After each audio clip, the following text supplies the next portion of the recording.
Martín Moreno, por la foto.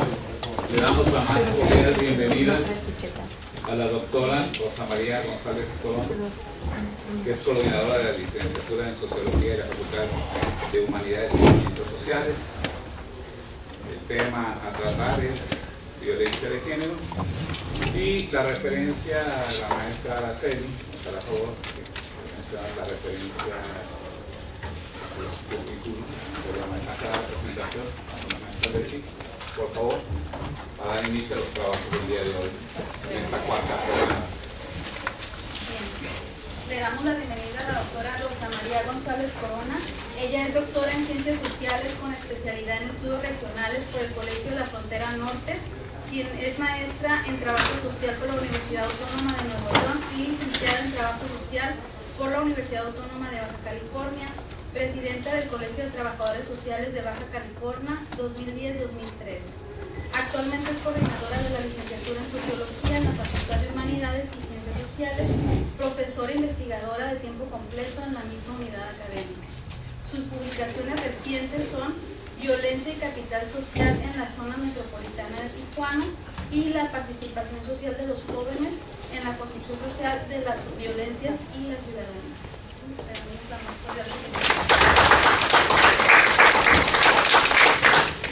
Buenas tardes. Primero, muchas gracias por la invitación. Me dio mucho gusto, sobre todo porque muchos de los alumnos que tenemos en la UABC van de la preparatoria.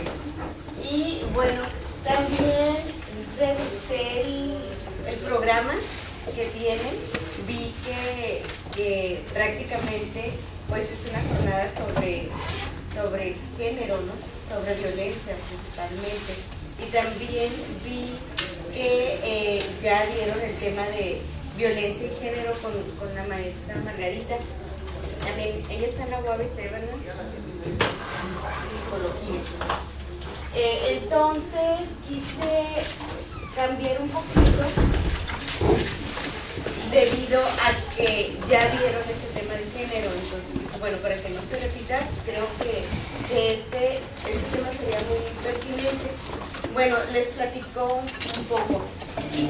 Los resultados de esta presentación surgen a raíz de un estudio mucho más amplio que se hizo en varios de los municipios de México.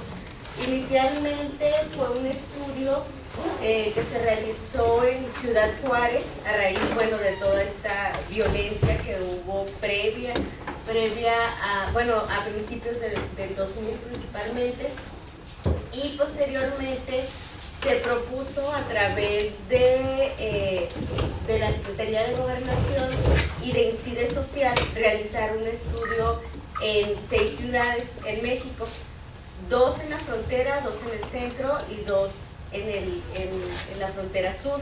De la frontera norte, bueno, fue Tijuana y fue Ciudad Juárez. En el centro fue Aguascalientes y Guadalajara, y en la frontera sur fue Tapachula y bueno, pero fueron 6 en total. Con los resultados de este estudio se logró realizar un modelo para que se pudiera replicar el mismo estudio en cerca de 200 municipios en todo el país. Fue un proceso complicado porque la idea es que gran parte de lo que estaba realizando el gobierno, más bien del gasto que estaba realizando el gobierno en el tema de seguridad y de violencia, bueno, se fuera también hacia el área de investigación por una parte, pero también de prevención. Y entonces más o menos es como la parte histórica.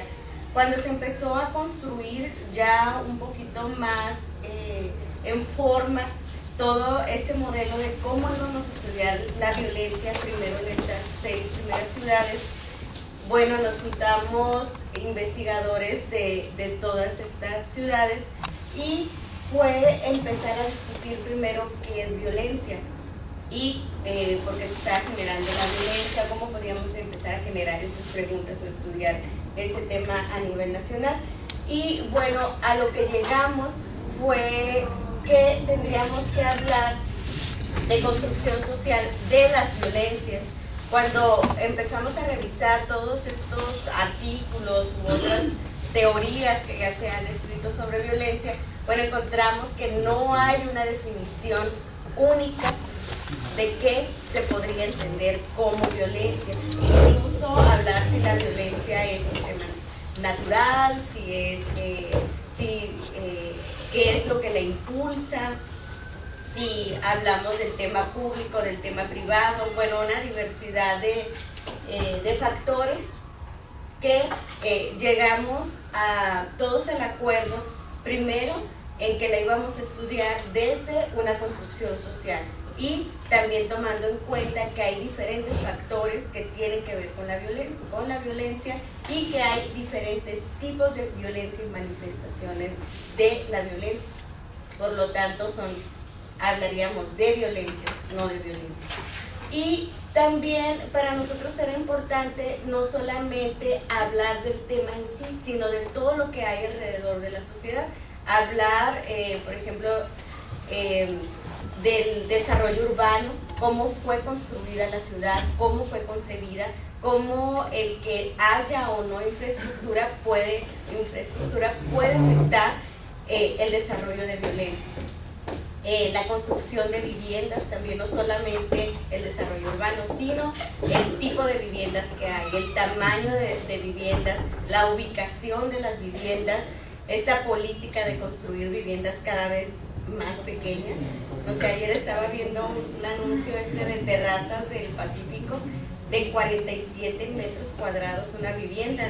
Digo, bueno, ese es casi el tamaño de una sala y resulta que ya es toda una casa y toda armada, ¿no? Entonces, ¿qué problemas trae el que haya casas tan pequeñas? Y por otra parte, el que se construyen cada vez más grupos o unidades habitacionales que son privados, siempre privado. Y esto es contradictorio porque lo que genera es más desconfianza en lugar de generar un mayor tejido social, lleva a lo contrario. Bueno, otros temas que también fue necesario estudiar en la ciudad tienen que ver con la familia, con la violencia en la familia, que si no me equivoco fue uno de los temas que ustedes estuvieron revisando aquí, ¿o no? Bueno, violencia de género, sí, del noviazgo, sí, familia y violencia, sí, ahí es el tema de la mañana. Violencia de la pareja, violencia en la escuela, el tema de derechos humanos y ya propios temas que tenían que ver con la criminalidad, que quien escribió este capítulo sobre la criminalidad fue muy interesante porque él lo que encontraba era una paradoja entre el número de homicidios o de delitos registrados por una parte de bajo impacto y por otra los de alto impacto. Entonces él encontró entre el 2008, recuerden que la curva de violencia era muy alta, al menos la percepción de violencia era muy alta, donde había más decapitados y temas fuertes en la ciudad, ¿no? Que uno sentía mucho más, había una percepción de inseguridad muy alta. Entonces, cuando él hace un contraste entre el número de homicidios y de delitos, más o menos como normales, encuentra que es bajo inclusive que en otros años, pero el número de delitos de alto impacto es mucho más alto durante esos años, 2007, 2008, 2009 hasta el 2010. ¿Sí? Sin embargo, esto se debió principalmente a una cuestión de percepción y de manejo también de los medios de comunicación. La prensa era estar contando, por ejemplo, cuántos muertos van cada día. Otro de los temas que también se estudió fue el de cultura de la legalidad. Esta idea de vivir en la frontera y en el momento de que cruzo Estados Unidos me porto de manera diferente que cuando estoy de este lado de México. Sí, entonces esta cuestión de cultura de la legalidad, la propia historia de la ciudad, el hablar de vamos a tener tantas plazas, o cómo podemos vender tantas plazas, o conseguir tantas plazas, tanto en el gobierno, en los empleos, como en el narcotráfico. O sea, todo este manejo del lenguaje tan peculiar habla de toda una cultura de la legalidad o de la ilegalidad. Y bueno, otro tema fue sobre discriminación. Sí, son alrededor de 12 temas los que se manejan, y dentro de estos yo trabajé uno que es el de capital social, que un poquito más adelante les platico. Puse un par de láminas nada más para reflexionar sobre cuál es el objeto de la violencia. Esta cita es de una socióloga que escribe sobre el concepto de violencia, cómo podríamos entender, explicar el concepto de violencia. Y bueno, textual, dice, pero ¿qué es la violencia en tanto tal? A su omnipresencia no le corresponde una definición. Su extensión es considerable y sin duda desafía cualquier censo. De las incivilidades a las masacres, de los garabatos al terrorismo, del crimen pasional a la tortura, de la pedofilia a la revolución, y la expresión de violencia suave florece. Esto es, qué tan complicado es poder determinar qué es violencia, cómo definir la violencia, que era lo que les comentaba, y también el hablar de la violencia tanto en el espacio público, pero también en el espacio privado, y que cada vez se hace más notorio, sobre todo después de la década de los 90, 2000, donde cada vez son más evidentes, primero el declarar o el denunciar o el reconocer ciertas conductas de la vida cotidiana como violentas, ¿sí? Entre ellos la violencia en la pareja o la violencia intrafamiliar, la violencia doméstica, el ser reconocido como un problema también público, como un asunto público, no solamente la vida privada. Ciertamente algunos de ustedes recordarán que en el pasado, bueno, si le pega a su esposa, pues es su asunto, ¿no? O si lo permite, pues allá ellos, detrás de la puerta, lo que hagan, y uno no se puede meter. Incluso si querían hacer alguna denuncia, los mismos policías decían, pues es que está dentro de su casa y eso tiene que ver con un asunto privado. Pero ahora ya no, ahora se habla también de una cuestión de legalidad, donde es castigado también este tipo de conductas. Y bueno, también la autora nos habla sobre las diferentes situaciones de violencia. Es muy interesante el artículo, igual traigo varios, se los puedo dejar por si les interesa revisarlos en detalle.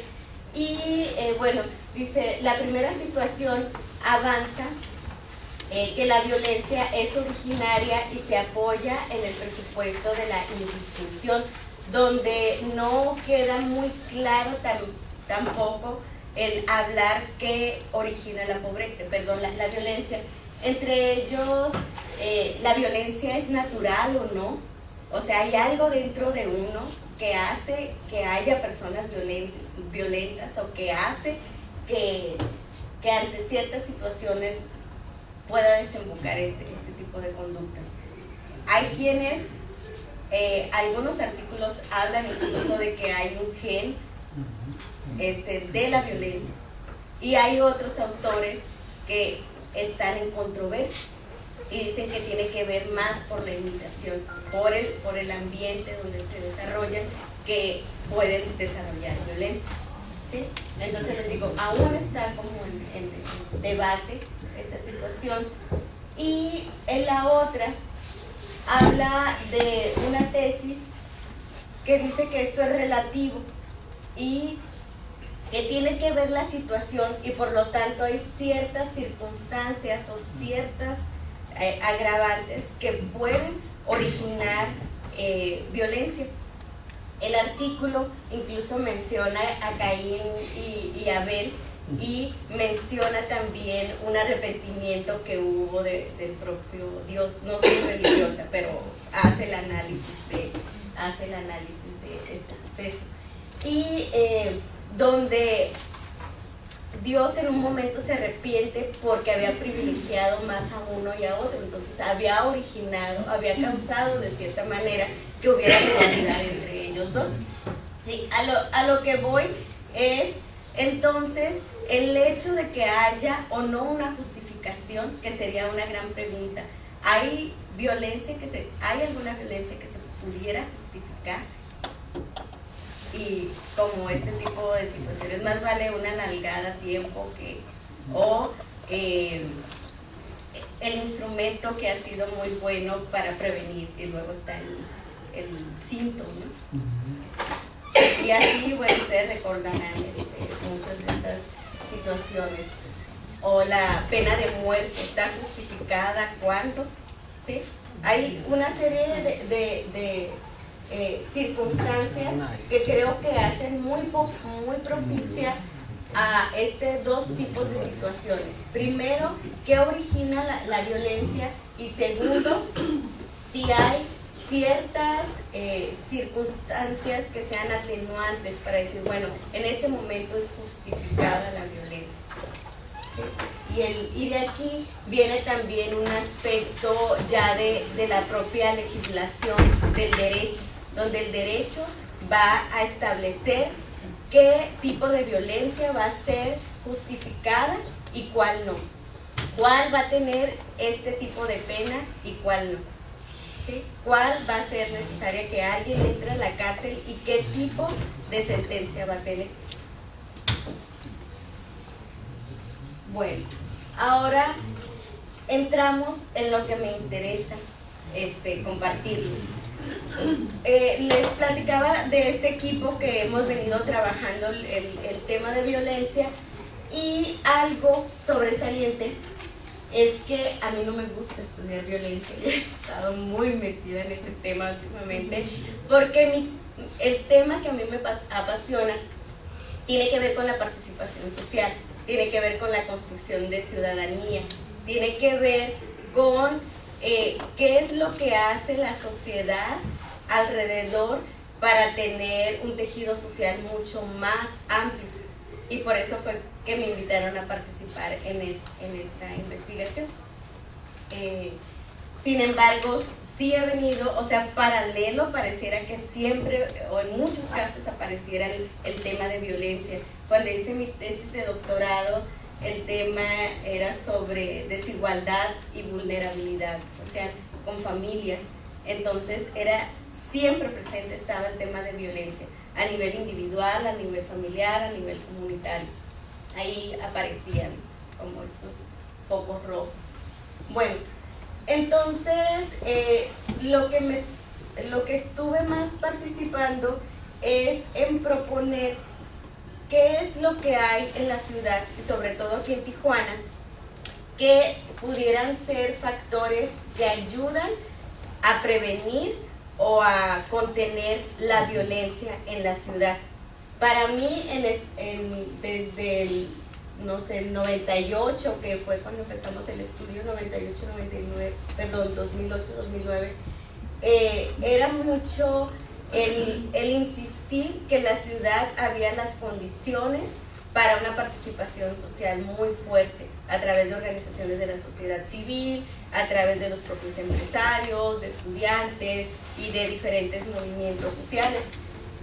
Y bueno, entonces el objetivo que planteé fue identificar precisamente todos esos recursos sociales, culturales, por una parte que ya existían y otros que eran potenciales, que podrían bien desarrollarse y que eran parte de ese capital social en la ciudad, y que por lo tanto estos ayudaban, como les decía, principalmente a prevenir y a contener la violencia.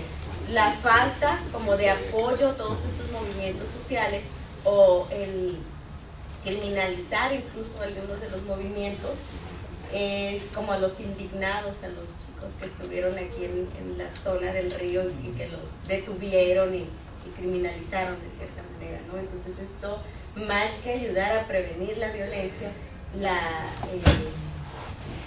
genera más violencia. ¿Sí? Bueno, entonces, ¿qué es capital social?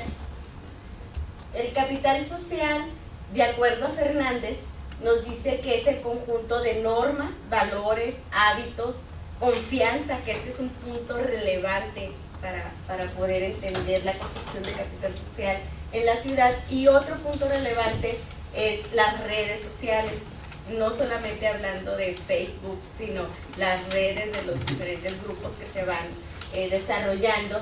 Dice que rigen la interacción entre las personas y las instituciones de la comunidad y que facilitan la coordinación social para el beneficio mutuo.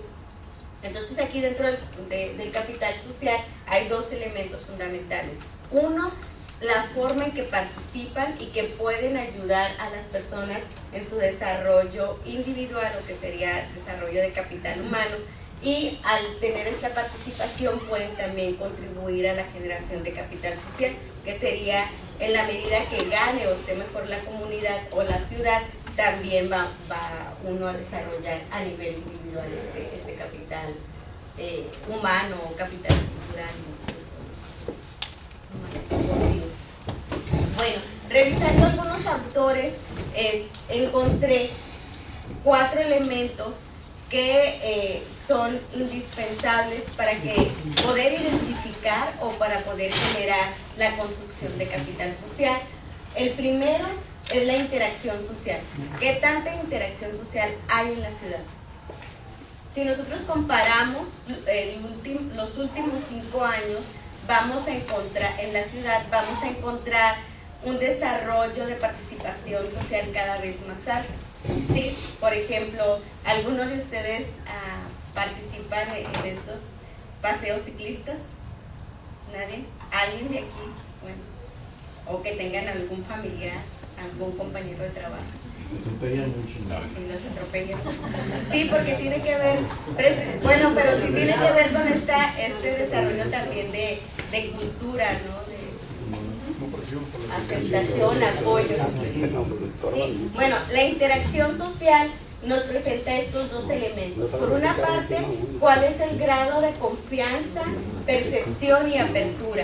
Y por otro, cuáles son las relaciones y normas, la cantidad y la calidad de esas normas sociales que se establecen. Ustedes vayan pensando en la ciudad. Segundo, la capacidad de asociatividad.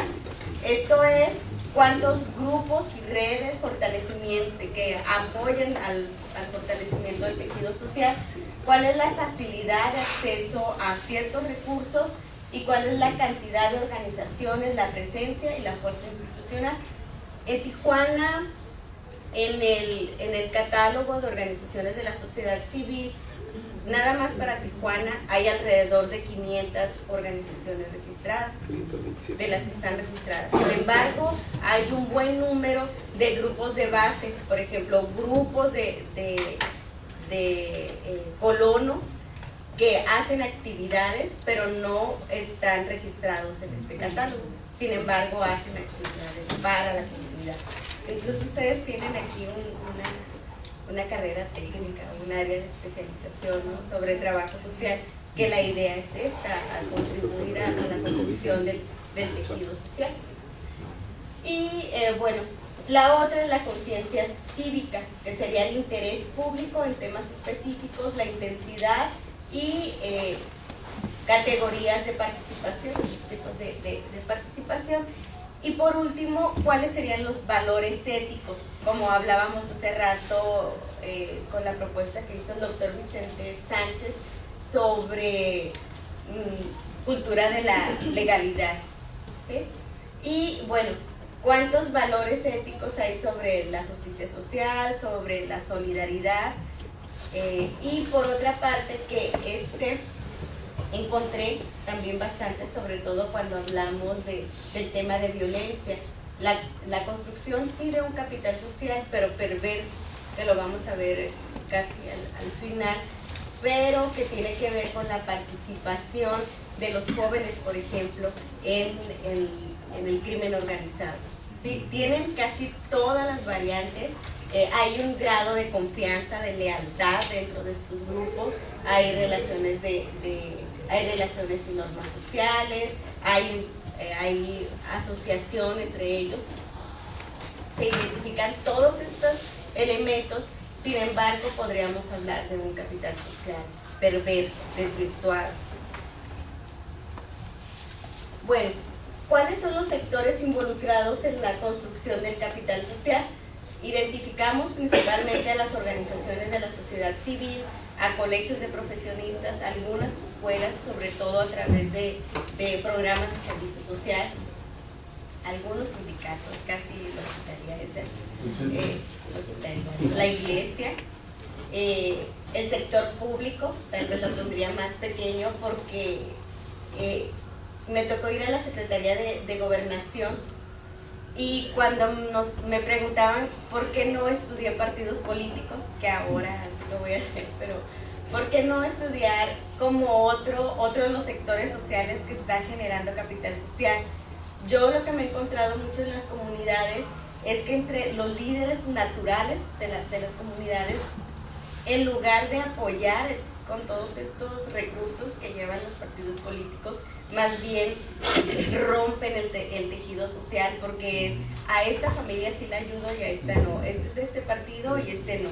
Entonces sí hay, en lugar de ayudar, a veces afectan, porque la mayoría de programas sociales son de apoyo individual, no van a apoyar el desarrollo comunitario, no dicen vamos a construir un parque. Hay algunos, ¿no? Pero en general, la mayoría de apoyos que llevan los partidos políticos es con fines, claro. ¿Sí? ¿Con fines qué, perdón? ¿Cómo decían? Una moción, sí. Yo quisiera pedirles a los compañeros que apoyemos a la expositora respetuosamente en silencio. Tenemos media hora para preguntas y para hacer comentarios, pero si durante la exposición que se está dando, pues están comentando, yo siento que es una parte de o lo hiciéramos muy silenciosamente o esperemos una media hora, que resulta penoso que la expositora tenga que poner freno a su trabajo si nosotros interrumpimos. Se lo voy a agradecer mucho, compañero. Aunque no me afecta, pero bueno, porque creo que se actualiza. Pero bueno, gracias. Al contrario, le estaban ayudando. Al contrario, porque están... Bueno, entonces con fines corporativos es cuántos clientelares, cuántos votos vamos a ganar si a estas personas les doy un pie de casa y a cambio garantizo un voto, les doy una credencial de, ¿cómo se llama esto?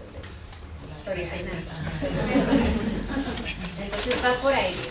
Sí, sin embargo, ahora sí tenemos un proyecto en la universidad. Tengo un compañero, estamos en un cuerpo académico, desarrollamos investigación y él sí está muy metido con partidos políticos y nos pidieron este semestre que tenemos que desarrollar un proyecto en conjunto, por eso los cuerpos académicos y trabajo en conjunto.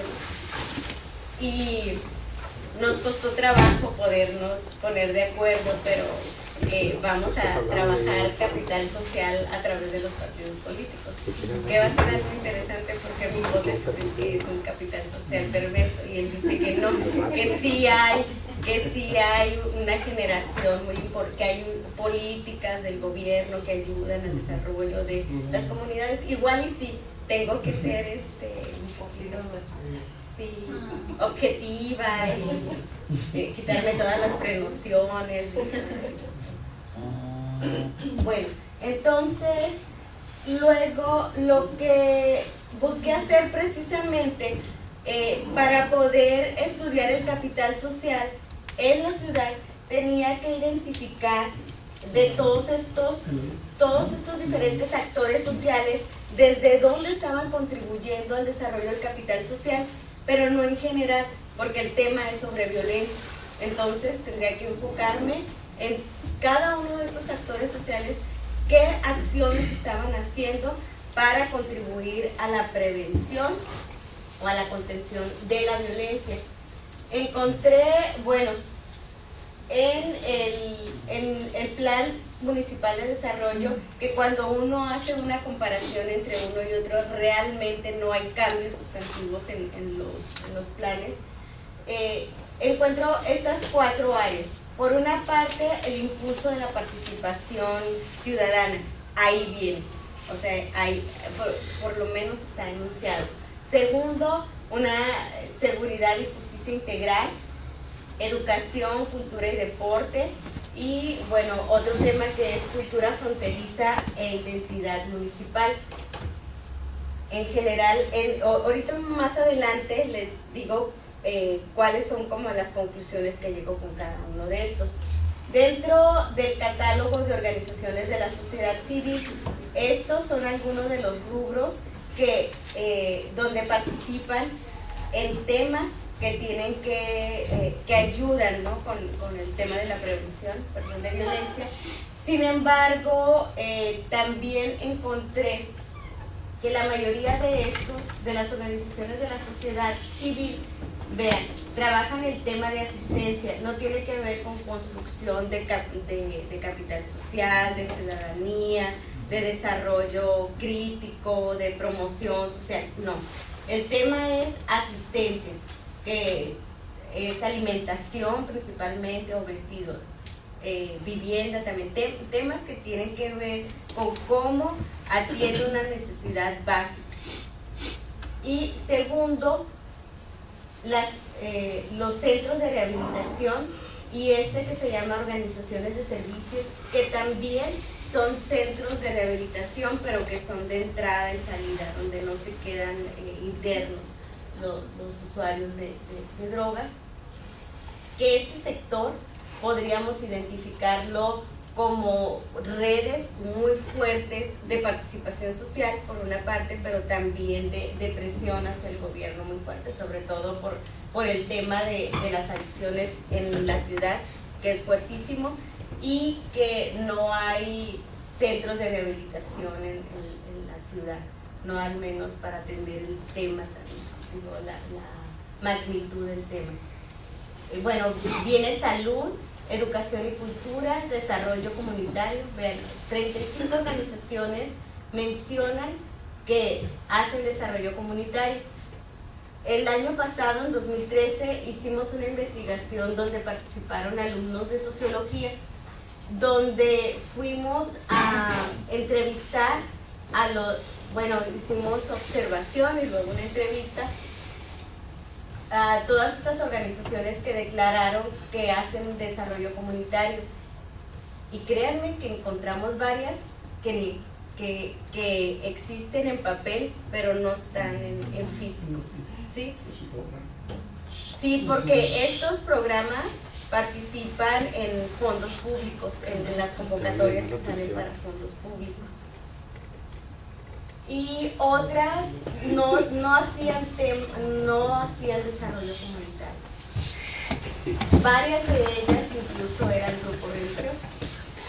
Bueno, es el tema de discapacidad, grupos étnicos, deporte, medio ambiente, jóvenes, vean, organizaciones que están registradas con el tema de jóvenes. Es nulo y es su población objetivo, ¿no?, y jóvenes y de migración, que también son temas fuertes en la ciudad. Bueno, les decía, las organizaciones, en este caso de centros de rehabilitación, se estima que hay alrededor de 200 centros de rehabilitación en la ciudad. Y estos estamos hablando desde algunos que es una casa y la está dirigiendo una persona que es exadicta. En la universidad, no sé si aquí tengan estos programas de vinculación, que me imagino que es más o menos como servicio social, que es desarrollar algunas áreas donde los alumnos puedan ir y hacer prácticas o bien tomar clases en estos lugares. Tenemos alumnos en Cerezo, en Ciudad de los Niños, en centros de rehabilitación, en COLEF, en diferentes unidades, incluso podemos mandar para acá también alumnos de sociología. Bueno, encontramos en uno de ellos, que es un centro de rehabilitación de mujeres. No hay reglas, todo lo que se imaginen como no debe de llevarse un centro de rehabilitación se lleva así. Y la mayoría de ellos tiene esas características, donde todavía no hay una metodología muy clara de cómo atender a los enfermos de adicciones o a las personas con adicciones. Sin embargo, lo que sí han desarrollado muy bien es cómo organizarse para construir el centro de rehabilitación y para procurar fondos. Todo lo que es el área de organización, eso sí lo han desarrollado. Y ellos mismos lo declaran. Tienen varias redes de centros de rehabilitación.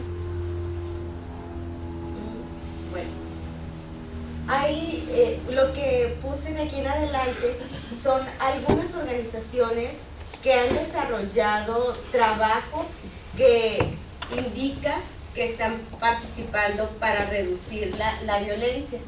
Otro de ellos es a través de organizaciones de la sociedad civil, como el diplomado de formación, de educación y formación de promotoras comunitarias, que no sé si ustedes han tenido como conocimiento de él, que está en la Ibero.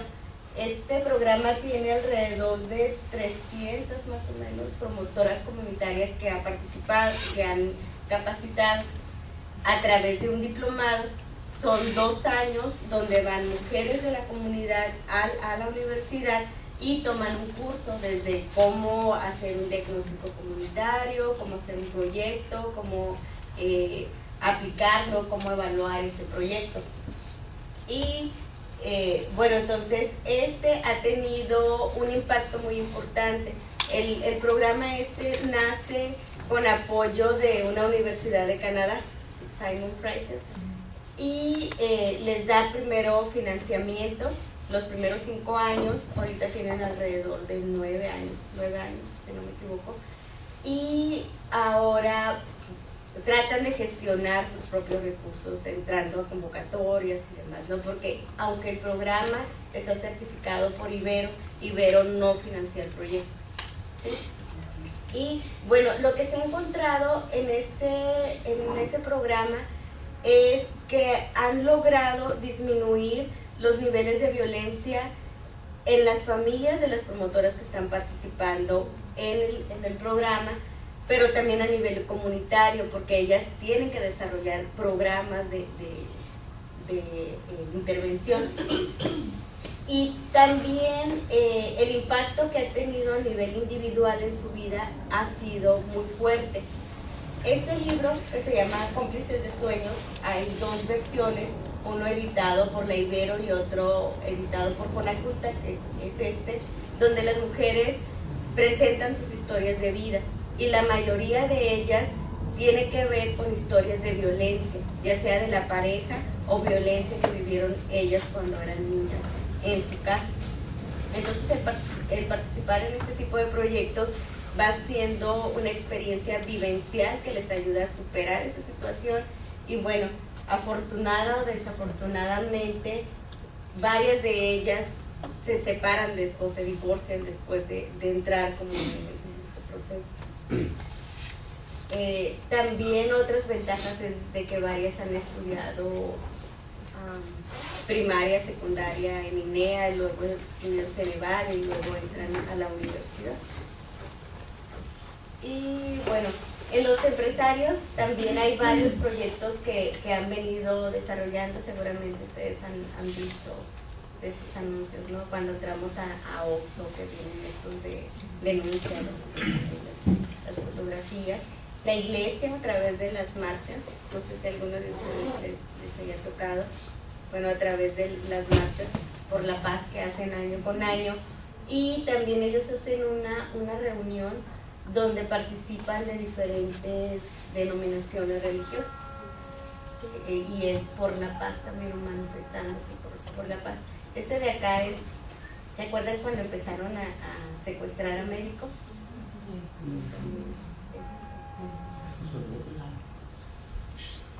Bueno, el otro es a través de algunos colegios de profesionistas, como podríamos identificar, les decía, el de médicos.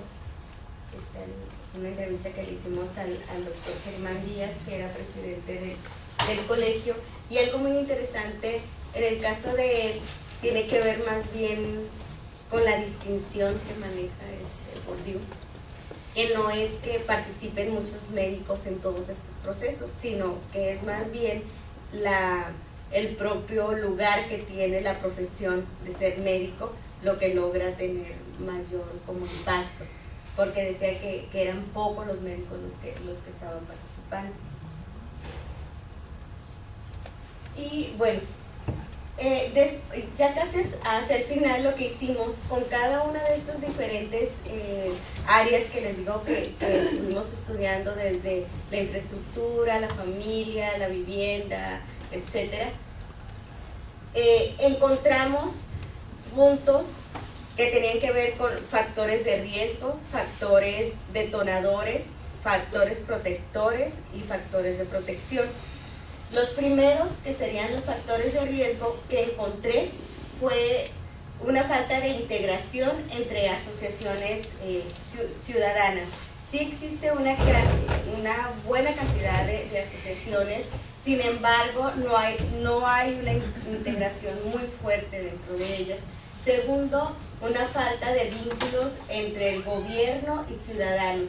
Generalmente estos vínculos se dan cuando van a hacer elecciones, o bien cuando ya fueron elegidos y tienen que hacer el plan municipal y hacen los foros ciudadanos, donde es más que nada para legitimar como el proceso, aunque ya tengan casi elaborado el plan. O bien cuando el propio plan habla de que tienen que tener consejeros ciudadanos, que tienen que hacer ciertas reuniones, casi lo hacen todo, a ver, los vamos a citar a todos y firmen, y ya quedó, pero no hay un seguimiento, no es real, sería como una simulación de actividades. Y bueno, una creciente presencia de grupos vulnerables, y últimamente lo hemos visto más en el canal, con esta idea de Conagua de limpiar el canal, y bueno, que se evidenció la cantidad de personas que estaban viviendo ahí y la situación que estaban viviendo, que por cierto les recomiendo un libro de Bauman, el de Tiempos Líquidos. Bueno, tiene varios, Vida Líquida, Tiempos Líquidos, pero ese se lo recomiendo porque habla precisamente de toda esta población que es expulsada de la modernidad, y pareciera que estuviera hablando de todos los que viven en el canal, ¿sí? Como alguien que ya no le sirve la sociedad, alguien que no es bien visto. Sin embargo, luego Bauman entra, y cuando los estudia a ellos, bueno, la sociedad que vivimos fuera del canal los vemos como una amenaza. Sin embargo, si estudian a los que están dentro, la amenaza somos nosotros, o sea, la sociedad fue quien nos excluyó. El Oxxo es el que no permite que entren ni siquiera a comprar un agua. Entonces, es muy interesante el análisis que hace Bauman, y que les digo, pareciera que estuviera describiendo a las personas del borde, aunque él habla de los desplazados. ¿Cómo se llama el autor? Bauman. ¿Bauman o Bauman? Sigmund Bauman, como B-A-U-M-A. Ah, ok. Gracias. Es contemporáneo, un autor contemporáneo que tiene muy buena producción, de los recomiendo bastante. Bueno, y ¿qué me quedé? Incremento de jóvenes involucrados en el crimen organizado. Las organizaciones del crimen organizado ven en los grupos de los jóvenes una población atractiva en su capital, y además es inagotable. ¿Sí? Siempre va a haber jóvenes. Escasez de infraestructura pública y social para la utilización del tiempo libre, un miedo generalizado que creo que se ha atenuado bastante, bueno, al menos a través de los medios de comunicación. No dirían así Michoacán, Puebla, Oaxaca, en este momento. Y una modificación del comportamiento del crimen organizado y un incremento de la inseguridad en general, ¿no? Hicimos una entrevista también al secretario de Seguridad Pública anterior a Capelli, y él reconocía que ha sido más bien un manejo mediático, que eso ha ayudado muchísimo a disminuir esta percepción de miedo y de inseguridad. Y bueno, ahora lo que les mencionaba, el capital social perverso. El crimen organizado en sus diversas formas ha retomado una serie de elementos y principios éticos que sustentan el capital social, como les mencionaba: solidaridad, reciprocidad, lealtad. Hay una apropiación del crimen organizado de elementos y principios del capital social, y las organizaciones del crimen organizado ven en los jóvenes una población atractiva. Bueno, ya lo decía ya inagotable, ¿no? Que ya se los mencionaba. Bueno, esos son los factores de riesgo. Ahora, ¿cuáles serían los factores de contención? Hay una presencia y participación de organizaciones empresariales, religiosas y ciudadanas, un fortalecimiento de los consejos ciudadanos contra la violencia, programas gubernamentales de fomento y fortalecimiento de participación ciudadana, aunque estos tendrían que ser revisados en su operación, les digo, por esta simulación. Infraestructura pública y social para la utilización del tiempo libre, por ejemplo, esto que hicieron acá arriba por el periférico, enfrente del Grupo México, me parece un experimento muy interesante, porque es dos poblaciones, Agua Caliente por un lado y Grupo México por otro, donde convergen en ese espacio, un espacio público, abierto. No sé, me parece un área muy rica para sus clases de observación participante. ¿Sí? ¿Qué pasa ahí?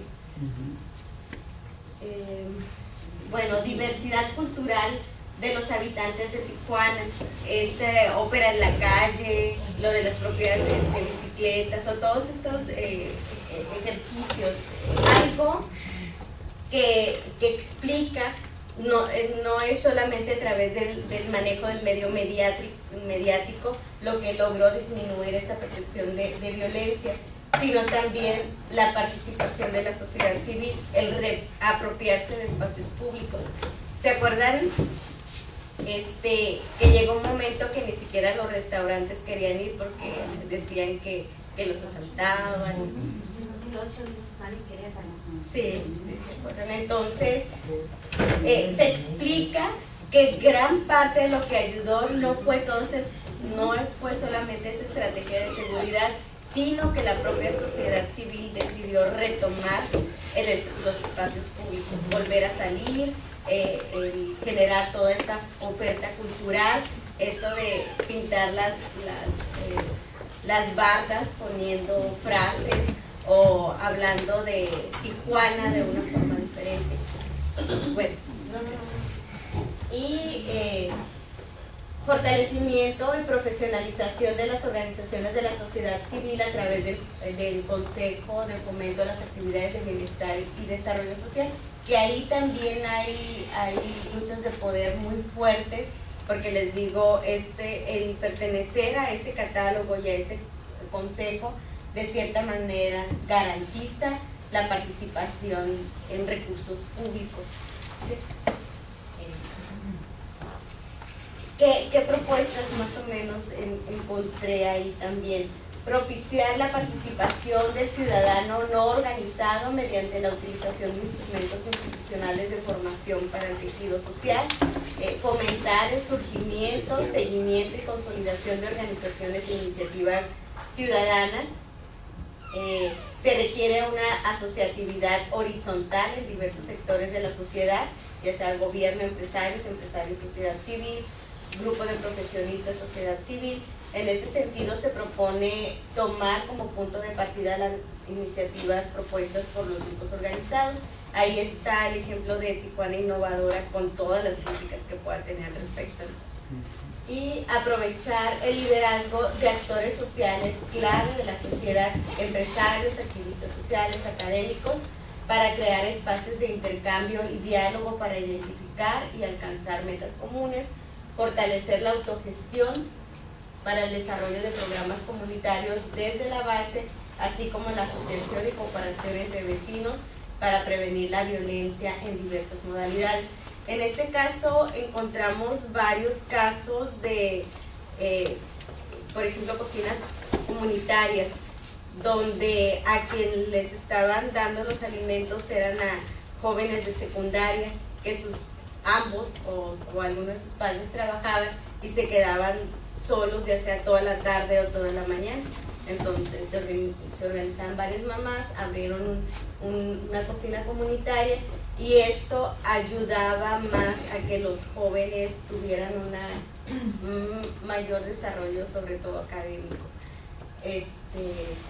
Y bueno, con sus negociaciones con el director, ¿no? Porque estaba afectando a la tiendita. Y bueno, fomentar la autogestión para el desarrollo de programas comunitarios desde la base, bueno, ya les decía, ¿verdad? Se propone el liderazgo del Estado, y yo siempre cuando es el tema de gobierno soy así como, pues trabajo, pero bueno, del Estado para lograr mejores resultados en el diseño, ejecución y control de capital social, permitir una interacción permanente con la comunidad y organizaciones sociales, abrir mecanismos de participación y concertación con la iniciativa privada, además de fortalecer la colectividad. Y luego, bueno, fortalecer los comités. Desafortunadamente, desde la gestión anterior municipal, esto ha ido en detrimento. Se cerraron todos los subcomités, todos que creo que habían tenido una historia muy, muy interesante, sobre todo, por ejemplo, el de género, el de familia, el de discapacitados, el de adicciones. Y esto fue por decisión, desaparece COPLADEM, desaparecen los subcomités y se crea el Instituto Metropolitano de Planeación. Y en este se nombran algunos consejeros ciudadanos, pero hay mucho desequilibrio en la cantidad de personas que representan, ¿no? Desde el sector educativo, el sector social y el sector de gobierno, pero ahí sí está DIF, no sé, todas las secretarías, y el número es mucho mayor. Y en los subcomités lo que se hacía es que había un subcomité, había varios representantes de ese mismo sector trabajando sobre ese tema, ¿sí? Entonces el gobierno realmente no sé si los vaya a rescatar, la verdad no. Bueno, va empezando, ¿no? Hay que ver qué más propuestas trae. Y dice, para que la participación ciudadana sea una realidad en la planeación es necesario crear estructuras institucionales para ello. Y finalmente, bueno, les pongo algunos de los otros instrumentos que ya existen en la ciudad y que pueden ayudar a generar mayor capital social. Ahí está el observatorio urbano, hay un observatorio de violencia social y de género, que ahí pudieran también gestionar la forma de participar. El impulso de la participación ciudadana a través de los consejos, cómo lograr rescatarlos. Existe otro Consejo de Desarrollo Económico del Proyecto Ámbar, que sabe qué pasó con él ya, ¿verdad? Que está en el edificio. El Consejo Consultivo de Bibliotecas, o sea, les digo, hay una gran diversidad de espacios donde se puede participar para prevenir la violencia en sus diferentes modalidades. Les digo, a nivel personal, individual, familiar, comunitario, de pareja, en la ciudad. Bueno, en general esto es lo que les traía. Con este estudio, al final publicamos un libro, no lo traje, pero lo pueden encontrar en el Colegio de la Frontera Norte. y es sobre violencia, está coordinado por la doctora Silvia López.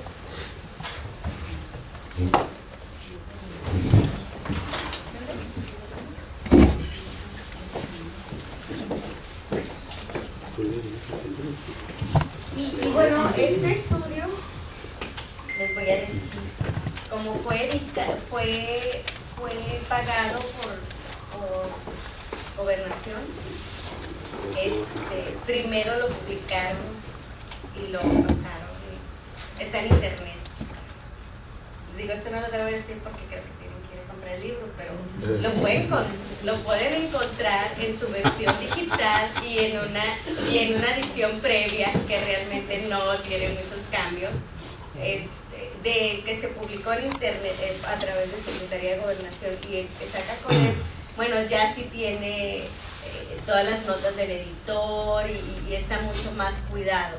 Sin embargo, su primera versión la pueden encontrar en internet, le ponen construcción de la violencia en Tijuana o construcción social de la violencia en Tijuana y encuentran el estudio que les da un diagnóstico muy completo de las violencias en la ciudad. ¿Ese dice dónde lo podemos encontrar? ¿En el Colegio? En Colegio. Si conocen a alguien, les sale mitad de precio. Si me escuchan el rector con al cabo que trabajo para Guau. Todos los años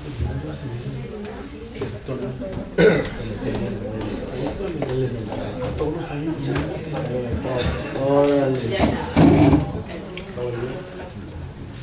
bueno, los escucho. Cierre comentario. A ver, usted comentaba que la asistencia, por ejemplo, de llevar alimentos a una comunidad era asistencia. En un país donde hay 50 millones de pobres es elemental. Es indispensable. Es indispensable. Entonces yo creo que llevar alimentos es el primer paso. Es el primer paso para la contrapartida de la violencia. Claro. Otro aspecto, la iglesia. El papel de la iglesia, si vemos las religiones, hablan de violencia. Te vas al infierno, te vas a o sea, otro aspecto. Entonces aquí estamos atrasados en nuestro país, en la justicia. Es la verdad. Y tú lo decías, perdón, usted lo decía. Es que estamos las policías. Hoy me estoy tocando una situación, lo estoy viendo ahorita, ¿verdad? O sea, muy bien lo decía que pero aquí se ha privilegiado en México la represión en lugar de la prevención desde niño. Se le invierte más a la represión que a la prevención. Hay que voltear el asunto y le siguen metiendo más billete. Es un barril sin fondo. Cuando hay corrupción e impunidad, yo creo que estamos haciendo las cosas al revés y no lo entienden los gobernantes. Ese es mi comentario. Cuando estamos hablando, yo creo que por eso está pasando lo que está pasando en nuestro país, en Michoacán y en Guerrero y aquí en Tijuana, robos y asaltos. Ven los indicadores de violencia y asalto.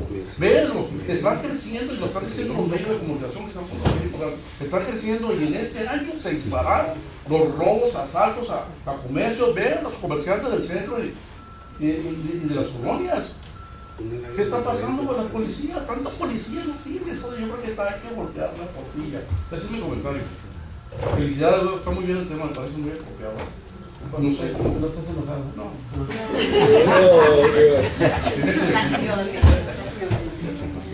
Esa pasión. El tema del centro de estudio está bastante interesante, muy apegado pues, a lo nuestro, a tu particular Tijuana, y conocemos de lo que hablas. Pero ¿qué impacto tiene el gobierno que va a hacer con él? ¿Cómo lo va a instrumentar o lo va a aplicar? ¿O nomás va a quedar como un estudio más, visto en internet o comprado en un libro? ¿Y qué van a hacer con esa información tan valiosa? ¿Eso ya es aparte o ustedes? Te dijo que ya no sabe. Buena pregunta. Mira, ya ven que, bueno, no sé si como gustes, ¿verdad? Y bueno, subiendo las bueno, empiezo.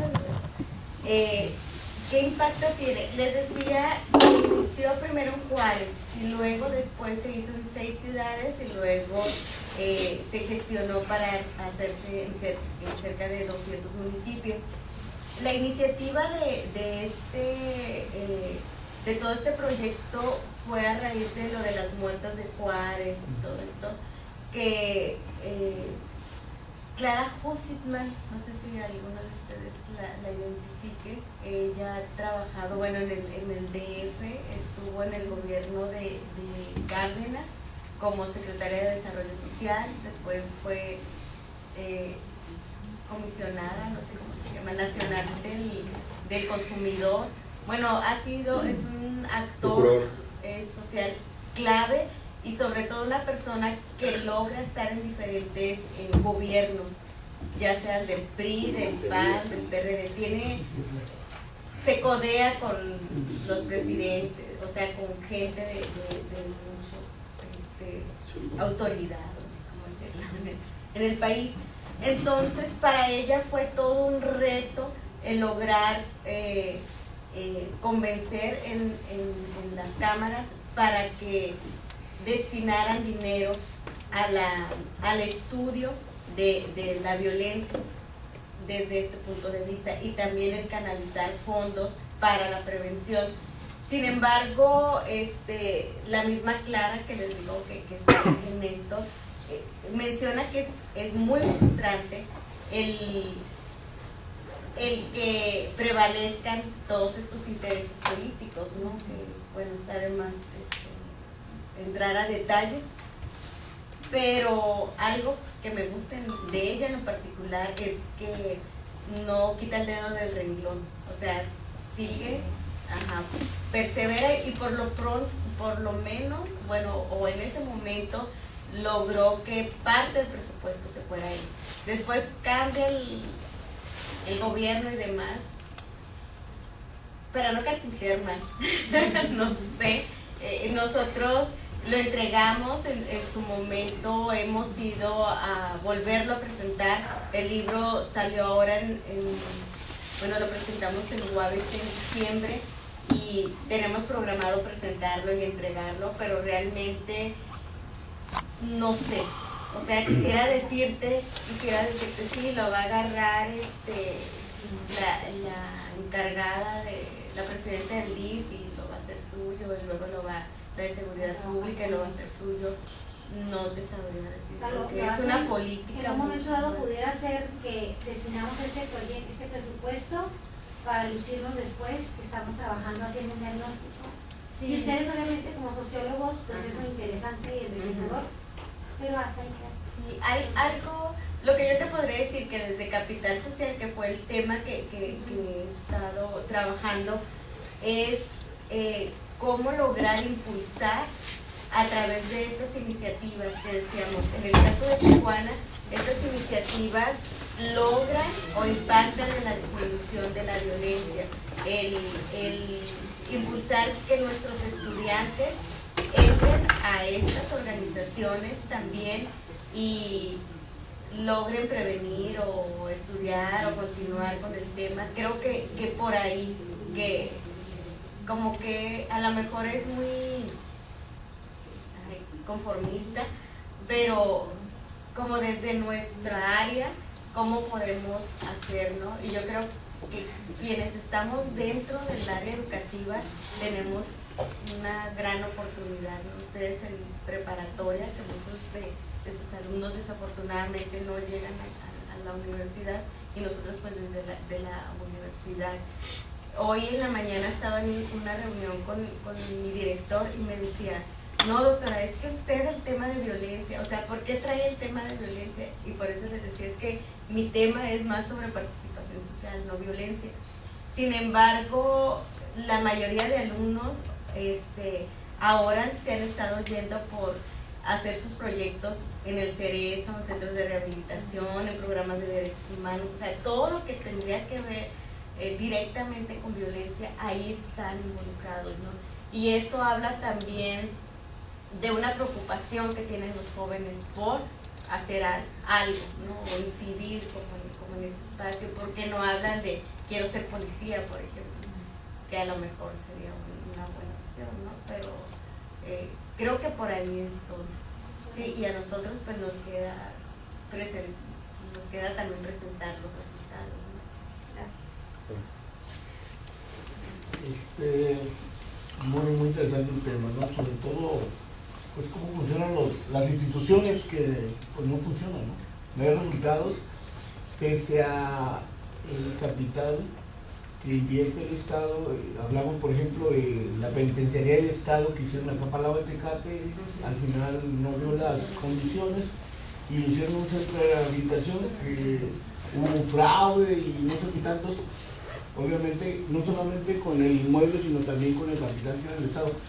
Hoy en día, pues tenemos una serie de ordinarios en el gobierno del Estado, causado aquí por uno de nuestros compañeros maestros. Creo debería ser que el compañero Huerta dio el punto clave, ¿no? La prevención más que el castigo, eso es lo que va a funcionar, y el Estado no le está dando, ¿no? Un ejemplo, en la penitenciaría del Estado tenemos entre 25 y 28 tipos por cada cuarto que tienen. Conviven con él 24 horas al día, ¿eh? Salen para deporte algunos, todos se hacen religiosos, encuentran la luz, encuentran a Jesucristo cuando están ahí, pero luego los vuelven a encerrar. Cuando la ley establece que la base de la rehabilitación es el trabajo y la educación. El trabajo es necesario, nada más que habría que clasificar entre reos, como lo establece la ley, de menor, media y máxima peligrosidad, y a los que son media y menor, pues hay que ponerlos a trabajar, porque al final de cuentas lesionaron a la sociedad y todavía los mantenemos, pues está difícil, ¿no? La otra situación, la educación no le entra, y yo creo que no es cuestión de recursos, es cuestión de ganas, ¿no? Yo creo que la educación a distancia ya tiene muchos años inventada, ¿no? Pero hace falta acabar con los programas seccionales y dar los puestos en función de la capacidad y no del compromiso político o económico que tengamos. Entonces yo creo que el Estado derrocha mucha lana que la podemos utilizar en otras cuestiones. No le invierte a la prevención, ni en los medios, ni en la realidad, ni en las escuelas. Y implicar a nuestros estudiantes en el aspecto preventivo de rehabilitación se me hace un poco delicado, ¿eh? Yo trabajo en Derecho y está prohibido mandar al Servicio Social a instituciones como la PGR a nuestros estudiantes porque se han matado. Entonces, la rehabilitación pues, no funciona muy bien, ¿no? ¿Por qué? Porque les hace falta generar las condiciones para que se salgan adelante. Entonces, el día de ayer, no recuerdo si fue el doctor Salazar, maestro Salazar, comentaba, bueno, pues como educadores tenemos cuando menos un foro, ¿no? El aula. Ahí sí sería interesante desarrollar nuestro trabajo, pero ya hacer otro tipo de implicaciones, en el caso de ellos, ¿no? Para que interactúen con delincuentes en procesos de rehabilitación, me parece delicado. Se nos desaparecerían más niños, al final de cuentas, ¿no? Entonces sí creo que interesante establece pues que no funcionan las instituciones y pues sí debería haber un poquito más, cuando menos, ¿no? De conciencia social o de nosotros para efecto de hacer esto avance, ¿no? Porque tenemos un problema de avance. Ya para terminar, tiene que ver una gran parte de estos problemas con lo que decía Huerta ayer, ¿no? La falta de distribución del Producto Interno Bruto. Una gran cantidad de males tiene su origen en la familia, por las limitaciones económicas, en la sociedad, por lo mismo. México es un país generoso, bello, desgraciadamente nada más los de arriba se aprovechan. Gracias. Sí, estoy totalmente de acuerdo que el tema de la pobreza es clave. Y más que de la pobreza, la desigualdad, y hablando de la desigualdad en diferentes dimensiones, creo que va por ahí. Y como mencionaba, más que el Producto Interno Bruto, el índice Gini, ¿no? Si lo vemos, México ocupa de los lugares más altos de desigualdad, América Latina no se diga. Si lo medimos por desigualdad, es más desigual América Latina en comparación de todo el mundo. No estamos hablando de pobreza, porque pobreza podría ser África, pero en desigualdad, y es precisamente por esa distribución desigual del ingreso, principalmente en términos económicos. Y bueno, sí estoy de acuerdo hace rato, también como mencionaba, no critico el tema de todas estas actividades que hacen las organizaciones a través de la asistencia social. De hecho, cuando se entrevista a las personas en situación de pobreza en Tijuana, la mayoría se perciben como no pobres cuando se comparan en cómo vivían en su lugar de origen. Sí, precisamente por todo este apoyo que hay, la ropa, artículos de segunda mano, el acceso que hay a todos estos beneficios, despensas y demás, ¿no? Entonces, sí, totalmente de acuerdo, y eso también disminuye el riesgo, ¿no? Y con esto también tener bien en cuenta que pobreza no es igual a delincuencia, que hay, yo creo que te voy a dejar ahí varios artículos para los que les guste leer. Hay un artículo muy bueno que se estudia en los últimos 50 años en la relación de violencia-pobreza, y porque sobre todo cuando estaba mucho más fuerte el funcionalismo, se decía que las cárceles estaban llenos de delincuentes pobres. Entonces, por lo tanto, los pobres son los delincuentes, y lógicamente hay otras explicaciones, ¿no? Pero entonces científicamente comprobaban por qué si ser pobre era igual a ser alguien violento o un delincuente. Les digo, sin embargo, este artículo va analizando las diferentes décadas y hasta actualmente, que bueno, hace una explicación de un análisis de la delincuencia de cuello azul, cuello blanco, de cuello blanco, y todas las repercusiones, ¿no?, al respecto. Justicia social ciertamente tiene que ver con la iglesia, y el tema de derechos humanos, ¿no?, con la policía, sobre todo, que son los más señalados tanto por la Comisión Nacional como por la PDH. Y el otro tema de las cárceles, sí es muy peligroso, ciertamente, el que los alumnos estén participando, sobre todo en Cerezo, más que en centros de rehabilitación, porque centros de rehabilitación tenemos 2 específicos, llevamos como mucho control antes de decidir mandar uno ahí. Sin embargo, en Cerezo sí ha sido todo un reto, primero por todo el sistema de seguridad y lograr que los alumnos entren ahí. Sin embargo, hemos tenido buena experiencia en cuanto a lo que han logrado aprender los alumnos, y también encontrar todas estas deficiencias que hay, ¿no?, en el sistema. Muy poco personal, sobre todo en áreas técnicas donde están los abogados, los psicólogos, los criminólogos, los trabajadores sociales. Reducido el personal para la cantidad de internos que hay, que hablamos de aquí del Cerezo.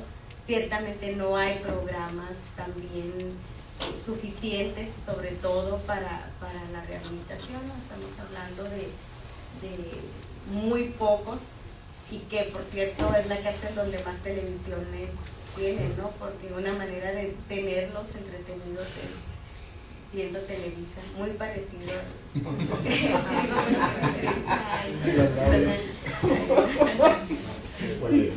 horas viendo televisión, ¿sí? Y en general eso, pero sí, lo tomamos con mucha reserva, y no todos los alumnos, o sea, aunque lo soliciten, no todos los alumnos tienen el perfil para entrar a pues retomando lo que dijo el sobre la actividad, yo pienso que tenemos un problema de violencia dentro del poder judicial. Sí habrá casos de justicia social que se resuelvan casos, pero simplemente antier oí el programa de Carmen Aristegui en la mañana, y revisaba a un padre de familia que su hijo fue muerto a golpes por la policía, tan sencillo como eso. La gente que está muriendo ahorita son personas productivas. En Michoacán se atacan los movimientos, se asaltan los que trabajan, en las ventiladoras, aquí. Entonces tenemos un problema de violencia infiltrada dentro del mismo gobierno, ¿verdad? El Poder Judicial. ¿Cuántos de nosotros confiamos en un policía? ¿No? O sea, simplemente uno ve a un policía. Yo vengo del área de Naucalpan. El área de Naucalpan es un área súper violenta. Hemos visto en las comunidades homicidios, robos, bueno, violaciones, todo tipo de cosas, ¿no? Me sorprendió mucho lo que dijo este padre de familia, porque lo entrevistaba Carmen Aristegui y dice, no, desaparecen a los jóvenes, ahí siguen viendo levantones, ¿no? Y entonces tenemos ese problema de violencia infiltrado en el mismo gobierno. Los gobiernos mienten, reprimen, los gobiernos toman medidas en contra de sus pueblos. Palabras del New York Times, no palabras mías, ¿no? Se aplica a México, ¿no? También en muchos aspectos. Entonces el problema de la impunidad pues está terrible. La participación de gobernación muy ambigua, una participación muy ambigua en el imponente de prensa, ¿no?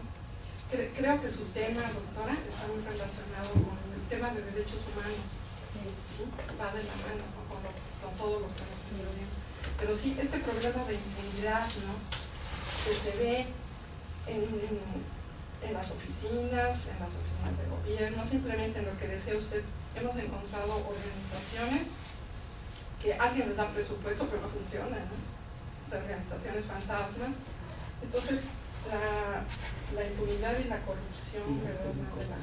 Y mientras nosotros no tomemos medidas, no sé, aquí el profesor que es licenciado, ¿verdad? Abogado, se necesita ver qué cosas qué medidas se van a tomar contra esta impunidad, ¿no?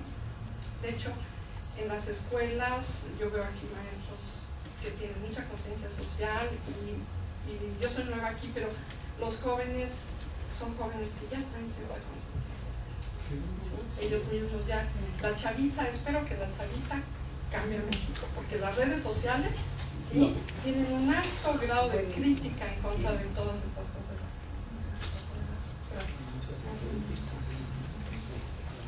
Sí, yo considero que el que genera antes que nada la violencia es la institución del gobierno.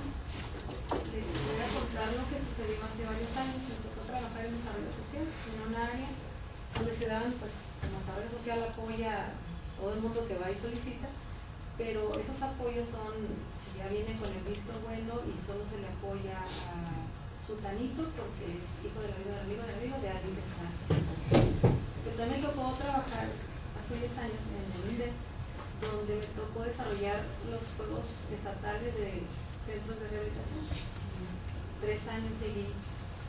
Mientras que el desarrollo social era una persona que no tenía absolutamente nada de dinero para comer, para darle vestido a su hijo, buscarle una escuela, su casa se quemó y dónde vivir. No existía el apoyo para un centro de rehabilitación que no existía. Llegaban todos los apoyos, no solamente mexicanos, también los gringos, también les llegaba. La señora pedía un piso para su casa y no existía el apoyo, pero llegaba a Celia que quería tener un centro de rehabilitación y le construían un terreno que se apoderaban, le construían un edificio. Pienso que ellos son los principales que generan la violencia, por tanta desigualdad y la falta de equidad en el reparto, y considero que no se les tiene que dar de comer a las personas, se les tiene que dar las herramientas para que puedan ellos producir y comer. Así es. Yo les voy a hacer la segunda, de hecho estaba esperando mi turno, pero por ejemplo cuando dicen la violencia en Guerrero, en Oaxaca, en Michoacán, allá en la zona sur, muchos de nosotros no conocemos. Yo soy de Guerrero. Hay un pueblo que fue muy famoso, el Plan de Ayutla, y últimamente por la señora que echaron a la cárcel, que abortó y la metieron a la cárcel, pues es de esa área, la señora indígena. Hay programas increíbles, unos programas para el campesino, programa para la mujer, programa para los niños, todo es dinero. Becas que para la gallina, beca para el marranito, beca si tiene una vaquita, increíble. Resulta que hace años la beca se la daban al hombre. El hombre en cuanto agarraba el dinero o agarraba el cheque, a la cantina. Después por ahí se quejaron las mujeres y se lo dan a la mujer. Resultó contraproducente. Lo mismo.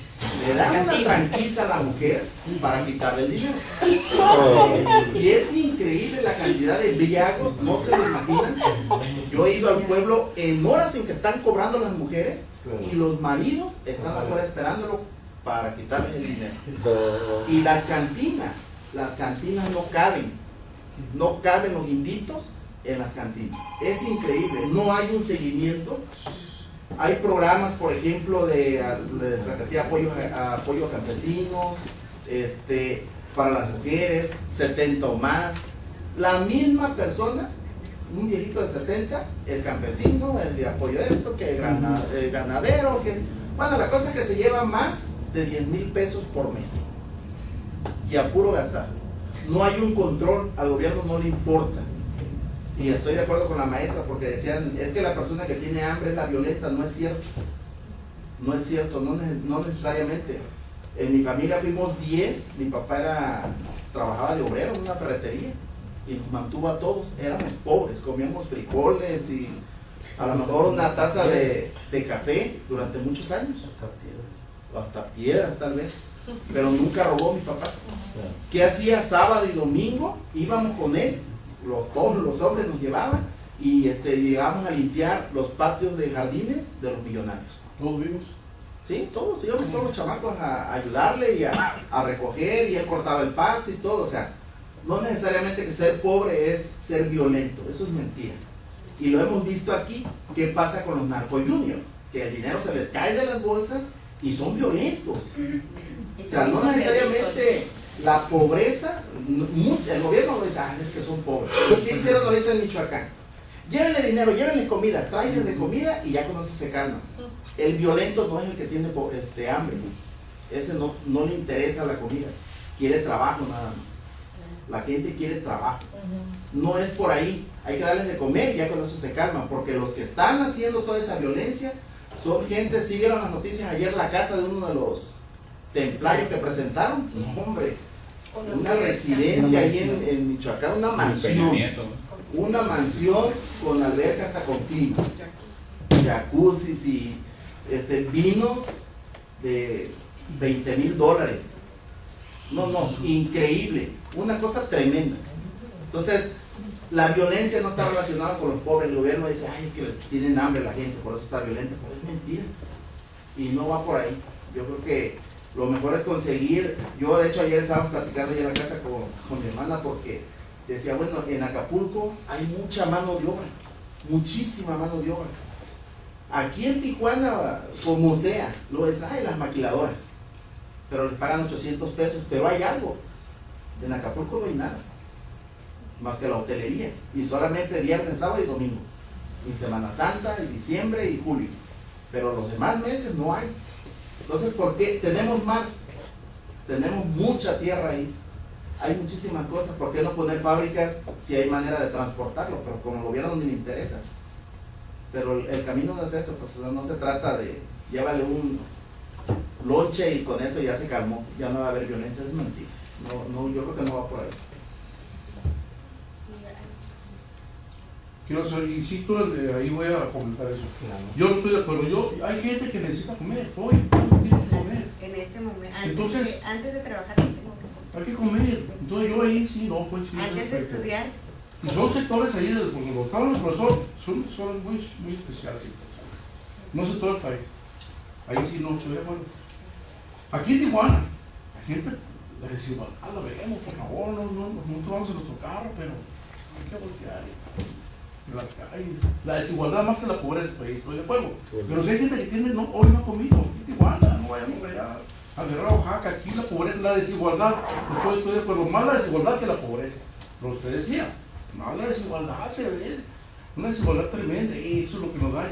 Y sin embargo, la pobreza, pues está también, gente que no puede. Es una manifestación. Porque no tiene un empleo, porque no generan los empleos, los empresarios nomás se van a donde está el lucro y no están generando, no están invirtiendo, que es lo hago de la economía del capitalismo. Inviertan y metan su dinero, órale, inviertan.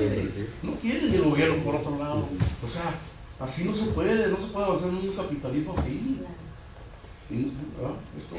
Sí, y es terrible con todas estas políticas neoliberales, ¿no? Lo que, estas reformas, ¿no? Lo que le hizo falta cerrar a Salinas lo está concluyendo su monigote. La continuidad. ¿Qué hizo falta para terminar de implementar el neoliberalismo? Es a ver qué le queda. Es algo que me encantó que mencionaba el maestro y tiene que ver con este aspecto de los apoyos directos. Los apoyos directos fomentan más el individualismo, ¿sí? Más el individualismo, y que van en contra de todas estas propuestas de el bien de la comunidad, el bien de la sociedad, el bien del país, y que también están en contra del contrato social. O sea, cada uno tiene derecho, pero vivimos en una sociedad donde hay un contrato social aquí. El maestro, ¿no? O sea, cedimos nuestra soberanía, nuestro derecho, nuestro individualismo para vivir en sociedad. Entonces, esta sociedad habla de que tiene que haber gobernabilidad, tiene que haber gobernanza, y ahorita lo que hay ingobernabilidad, precisamente por todo este individualismo que lo fomenta precisamente el neoliberalismo, ¿no? Tienes que estar bien tú. Y también es esta parte que mencionaba maestra, que en los jóvenes hay una conciencia social fuertísima, estoy de acuerdo. Las redes sociales lo dicen, los estudiantes en las aulas lo dicen, y ahí el gran reto es cómo lograr reconstituir todo esto, ¿no? Por ejemplo, nosotros que estamos en humanidades, las discusiones están ahora en hablar sobre las nuevas humanidades, el neohumanismo, no hablar del humanismo del siglo XIX, XVIII, ¿no? Sino cómo podríamos hablar de la humanidad o de la comunidad actualmente. Son como temas que dentro de nuestro salón creo que son muy propicios para que los jóvenes rescatar o impulsar, hacer mucho más grande toda esta conciencia social que traen, ¿no? Que creo que esa sería gran parte como de nuestra responsabilidad en general, ¿no? Ay, discúlpeme que voy a hablar de otra cosa, ¿no? Pero, por ejemplo, Marcelo Ebrard en la Ciudad de México, ¿verdad? Él comenzó con los ciberataques, comenzaron los comedores. Yo no sé si alguno de ustedes sabe que hay más de 40 comedores. Y él dijo algo muy cierto que me gustó. Y Marcelo Ebrard dijo, no quiero que aquí nadie se quede. Un amigo mío fue a uno de los comedores porque cobran 10 pesos la comida ahí. Y dice, y este señor que fue es un doctorado, se fue a doctorar en agricultura, ¿no? En Estados Unidos, y dice, mira, la comida no es mala, les están dando comida aceptable, ¿verdad? Por 10 pesos. Y yo sí estoy de acuerdo con ciertos comedores, ¿no? Porque también para eso se puede aprovechar la atención. Pero fue una de las cosas, yo pienso que durante el tiempo que estuvo Marcelo Ebrard hubo muchas cosas positivas de la Nación de México. Y aquí los que vienen a dar de comer son los que vienen del otro lado, ¿verdad? Los familiares que vienen del otro lado. Ahora, usted hablaba de la gente, de lo de Conagua, no sé si se refería a eso, ¿no? De la gente que vive en las coladeras, ¿no? Todo esto, pero el Colegio de la Frontera tiene un estudio en donde más del 70% de estas personas son drogadictas. Entonces, pues ahí es otro. Es otra historia, porque hay que ver todas sus historias de vida y cómo llegaron ahí. Que hay dentro de esos estudios entrevistas muy ricas, que no sé si las van a publicar o demás, pero sí he tenido acceso a varias de esas historias, y es tremendo cómo pueden, como si no eran adictos, cómo llegaron a involucrarse en esto de las drogas, ¿no? Pero que es todo un tema. Bueno, y lo otro, lo de la Ciudad de México, creo que tiene interesantísimas iniciativas, proyectos, leyes. Bueno, es una ciudad de avanzada en muchos temas, ¿no? El matrimonio entre personas del mismo sexo, el aborto, o sea, hay una diversidad de temas muy interesantes que hablan precisamente de la humanidad, o sea, rescatar lo humano, que creo que también va por ahí. Y hace rato les hablaba de la licenciada Clara Hussitman, que ella estuvo en el gobierno de Cárdenas y que estuvo en desarrollo social. Precisamente lo que desarrolló fue esta política de desarrollo comunitario, más que de el dinero gastarlo en apoyo directos, es vamos construyendo centros comunitarios o vamos desarrollando programas para impulsar el tejido social. Entonces, iba por ahí, hasta donde tengo entendido tuvo muy buenos resultados. Sin embargo, después, como dijo Clara, con este niño, con López Obrador, ¿no? Porque Clara ya es una persona muy mayor, ¿no? Entonces decía, con este niño, con López Obrador, ¿no? López Obrador se va más con apoyos directos también, más que con desarrollo comunitario, ¿no? Bueno, pero sí. Sí. Bueno, reforzando lo que mencionaba usted en cuanto a la concientización que nos compete como maestros en el aula, tenemos un gran capital humano, cerca de 5.000 alumnos. Tenemos un área que es la de servicio social, en donde se presta un servicio social. Creo que a través del tiempo se ha perdido ese contacto con la comunidad, como algunos de ustedes que estudiaron, en donde sus horas entregar un juguete o algo así era trabajo comunitario. Yo creo que independientemente de que sea el Departamento de Servicio Social o independientemente de las normas de la institución, nosotros, ¿qué es lo que hacemos? Si somos los teóricos de la educación o somos que en realidad, independientemente de la concientización, damos el terreno de la realidad a los muchachos. Va a disminuir en ellos muchas inquietudes, inclusive su violencia, en el momento que se concientizan, viendo cómo vive la comunidad, conociendo sus necesidades. Esta vez, uno de los retos que se me hacía fuerte por lo que corresponde a salud pública fue llevar a un grupo de jóvenes a UNIME. UNIME es una instancia infantil de niños con problemas de SIDA. En un momento llegué a pensar que por parte de los padres de familia, para poderlos llevar, iba a haber una resistencia. No hubo esa resistencia. Los muchachos, en su participación directa, tratando de ayudar a los demás, porque los jóvenes son muy nobles, participan en todo.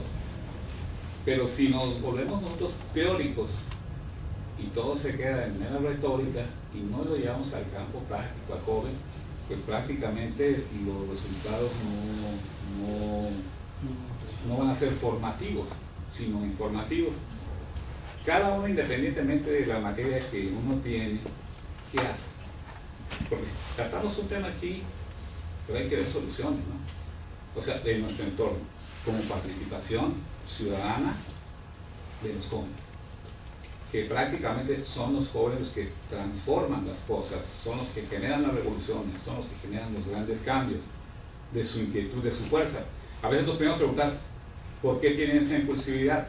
Creo que todos pasamos por esa etapa, porque no hay muchas preocupaciones como las que tenemos los adultos. Voy a perder el trabajo, tengo hijos, me voy a exponer, o algo así.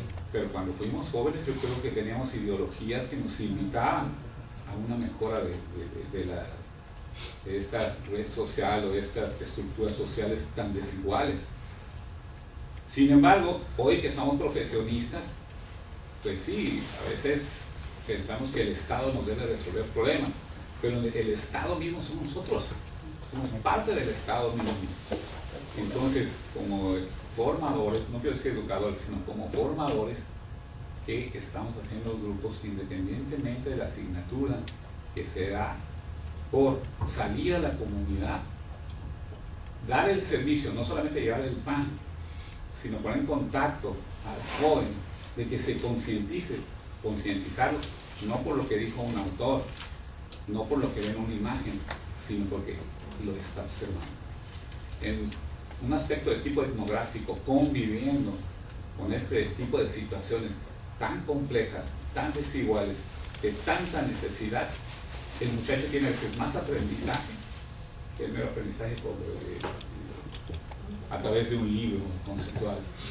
Entonces, si realmente nos abocáramos a que el servicio social sea ir al campo, como algunos de ustedes que fueron estudiantes, salieron al campo.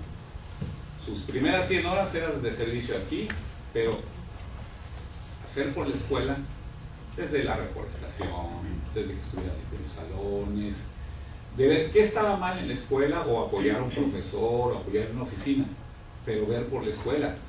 Por ejemplo, vemos hoy la escuela que pues, vienen gente de afuera a lavar la escuela. Cuando primero, pues obviamente, si metemos en lo político, pues hay un personal que le compete mantener la escuela limpia. Lo otro, yo recuerdo que veía los sábados a los muchachos y todavía a veces los veo, andan barriendo. Y no crean que se avergüenzan, andan con sus bolsas juntando hojitas y todo. Dan de todo. Pero son unos cuantos. Hablamos de 5,000 alumnos. La segunda parte del servicio social se canalizaba en que los muchachos entraran en contacto con el área de su capacitación. Prestamos servicio social fuera de la escuela, en áreas de competencia, lo que había a ser su carrera profesional. Igual, ya más ligado en trabajo en instituciones, los muchachos que a la Cruz Roja o al centro de gobierno, igual en áreas de capacitación, pero prácticamente lo dejamos solamente a un departamento. La cuestión formativa del maestro es salir como a veces los maestros de primaria nos llevaban a la calle. Si sabemos que tenemos otros trabajos, pero en esta multiplicidad por la necesidad económica, ya no tenemos tiempo para el alumno para ponerlo en contacto con la realidad. Pero si ustedes recuerdan, si alguno de sus maestros los llegaba a sacar de la escuela para que fueran siendo niños en la primaria, en la secundaria o algo así, ibas dando cuenta de muchas cosas. Pero no solamente te das cuenta, sino participabas en cómo mejorar tu entorno, aunque sea fuera de la escuela, las colonias pobres y todo. Eso te iba formando conciencia y te iba haciendo que tuvieras menos pensamientos malos de dañar a los demás, sino de solidarizarte con los demás. En vez de pensar en yo esto, es decir, nosotros. Lo que es bien para mí también tiene que ser bien para ti. Decía uno de los ponentes el día de ayer, si este grupo está bien y yo no estoy tan bien, lo más seguro es que al tiempo me vaya a ir bien, porque estoy con gente de bien, que me vaya mal, porque el trabajo es un trabajo colectivo, es una situación difícil de no manejar solo. Lo mismo, o sea, volviendo a retomar para ya no ser tan reiterativo, ¿qué hacemos dentro del aula? Quejarnos es fácil. Aquí vienen, pasa esto, pasa lo otro. Y que otros resuelvan el problema que compete más que nada a los maestros. Tenemos la enorme responsabilidad social, los maestros, de transformar la vida. Los grandes perseguidos entre sacerdotes y maestros siempre han sido los inconformes. Movimiento 68, más que alumnos, fueron los maestros. La Universidad Nacional Autónoma de México, nuestro rector Javier Barrosierra. O sea, siempre el maestro trasciende. Y si se dan cuenta, el maestro ha perdido esa autoridad, nos hemos desprestigiado, porque unos hasta afectan a la sociedad, pero los que realmente trabajan han perdido ese crédito. Ya los alumnos no lo respetan mucho. Y aunque sea modernidad, los valores son los valores. Pero porque hemos dejado. Y si nosotros hemos dejado que los valores se vayan perdiendo y no aprovechamos nuestra estancia en el aula para ponernos en contacto con la realidad, pues no podemos recuperar nada. La sociedad está así porque de alguna manera entre padres de familia, sociedad misma y maestros nos hemos vuelto unos teóricos. El padre se tiene que ir al trabajo, lo deja en las guarderías, el cuidado de los hijos, y poco tiempo está con ellos, pues los dejamos a las máquinas. Entonces aquí es retomar. Puedo ser un experto, puedo ser un doctor, pero ¿qué estoy haciendo en el campo práctico, independientemente de cualquiera que sea mi perfil profesional, por mejorar las condiciones de vida de mi entorno? Simplemente de mi familia, del apoyo a mi mamá, del apoyo a mi papá, del apoyo a mis hermanos. Hemos caído en ese egoísmo social. No importa cuáles sean las causas, ¿qué vamos a hacer para resolver nuestros maestros? Ese es el reto que pienso que tenemos como profesores de la base.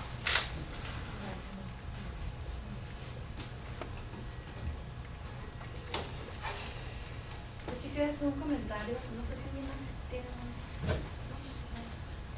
ahorita que comentaba el maestro Pedro Luis acerca del potencial que tenemos con los muchachos, a mí me llama la atención que en educación básica hay consejos de participación social que los integran los padres de familia, colonos, el director de la escuela y todo, algunos actores, ¿no?, que están involucrados justamente pues en este entorno.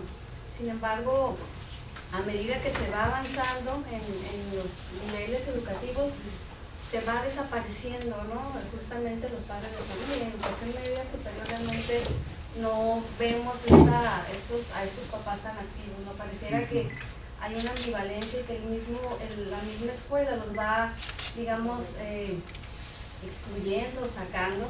Y yo creo que aquí en la prepa podemos aprovechar ese recurso que tenemos con los padres de familia. El otro día no sé con quién platicaba de aquí en la prepa y me decía, es que aquí tenemos la ventaja de que al menos conocemos a los papás o vemos a los papás.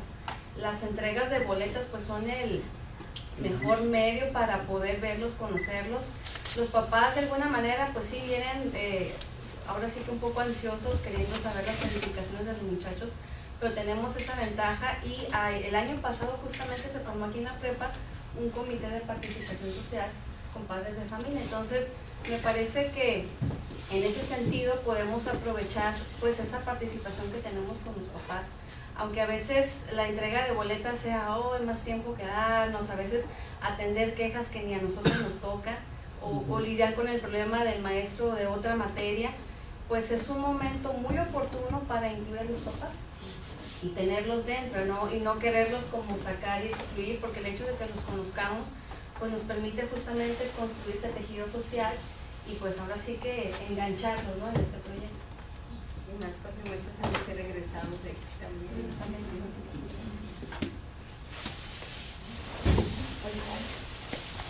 Quiero comentar algo de lo que decía Pedro, me hace muy bien analizando esto, se me hace muy tu comentario. ¿Por qué no sacamos aquí unos minutos propuestas de nosotros donde el trabajo social realmente sea un trabajo social, ¿no?, lo de la capacitación y servicio social que realmente nuestros alumnos, que estemos de acuerdo todos nosotros en proponer?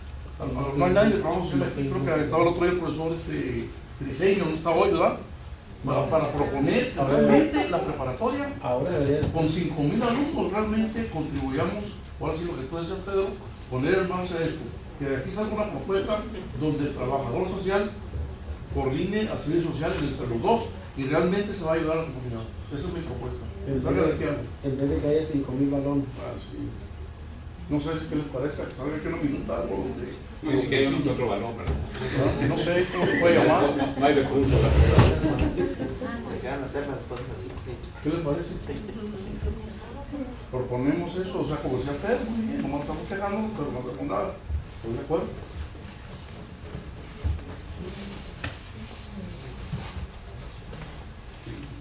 Bueno, pues vamos a dar por concluido destacando el valioso tiempo de la doctora González, que ya vemos la conferencia. Un aplauso a la mano.